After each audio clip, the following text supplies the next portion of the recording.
بسم اللہ الرحمن الرحیم۔ میں آپ کا بھائی راشد محمود سمرو آپ سے مخاطب ہوں۔ میرا پیغام جمعیت علماء اسلام صوبہ سندھ کے تمام کارکنان، عہدیداران، ذمہ داران کے نام ہے۔ آپ حضرات کے علم میں ہے کہ 30 نومبر کو لاڑکانہ میں سندھ کے تاریخ کا سب سے بڑا اجتماع منعقد ہونے جا رہا ہے۔ جو کچھ فلسطین میں ہو رہا ہے، قبلہ اول کے ساتھ ہو رہا ہے، غزہ میں ہو رہا ہے، روزانہ ہزاروں مسلمان شہید کیے جا رہے ہیں، عالم کفر مظالم ڈھا رہا ہے، یہودی چڑھ دوڑے ہیں امت مسلمہ پر۔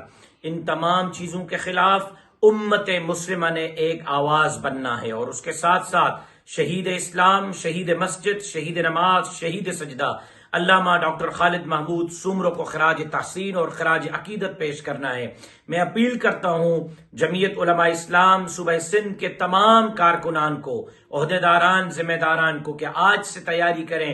لاڑکانہ کے اندر ہم اپنے ریکارڈ خود بناتے رہے ہیں، لیکن اس بار ہم نے پچھلے تمام ریکارڈوں کو توڑ کر اسرائیل کو بھی پیغام دینا ہے کہ غزہ پر جاری مظالم پاکستان کے مسلمان کسی صورت قبول کرنے کے لیے تیار نہیں ہے۔ تو شہید خالد محمود سمرو کے قاتلوں کو بھی پیغام دینا ہے کہ شہید اسلام کا مشن زندہ اور تابند ہے، اور انشاءاللہ اس سندھ کو جمعیت علماء اسلام کے ابابیل ایک مرتبہ پھر باب الاسلام بنا کر دم لیں گے، اور آنے والے انتخابات میں سندھ میں جمعیت علماء اسلام سندھ کے عوام کو سرپرائز دے گی انشاءاللہ۔ میں امید کرتا ہوں کہ 30 نومبر کو کوئی غیرت مند مسلمان گھر نہیں ہوگا، سب لاڑکانہ پہنچیں گے اور بھرپور انداز میں لاڑکانہ کے جلسے کو کامیاب بنائیں گے، اور آج سے اس کے لیے عملی طور پر تیاریوں کا آغاز کریں گے۔ آپ کا بہت بہت شکریہ۔